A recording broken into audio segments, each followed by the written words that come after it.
प्रस्तुति। तोरा से लागे छे उझकास रे, रहे छे कर जाके उपास रे। हाँ तोरा से लागे छे उझकास रे, रहे छे कर जाके उपास रे।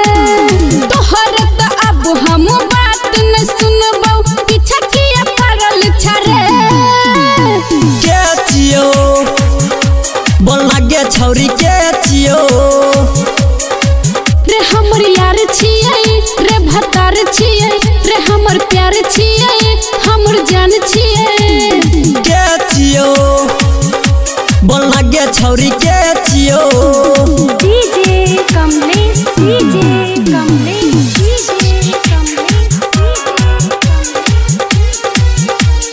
के छियो बोल लागे छौरी के छियो। कहै छियो हम फोन किया ने उठाबै छतु किया तर पाबै छी गे छौरी किया तर पाबै छी। तोरा से उ ज्यादा हमरा प्यार करै छै रे, बात न समझै छै रे, किया टुक टुक ताकै छै।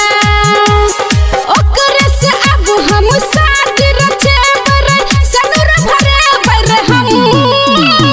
के छियो बोल लागे छौरी के छियो रे हमर यार छियै रे भतार छियै रे हमर प्यार छियै हमर जान छियै। के छियो बोल लागे छौरी के छियो। DJ Kamlesh DJ Kamlesh DJ Kamlesh के छियो बोल लागे छौरी के छियो। माँ वैष्णवी फिल्म्स की प्रस्तुति।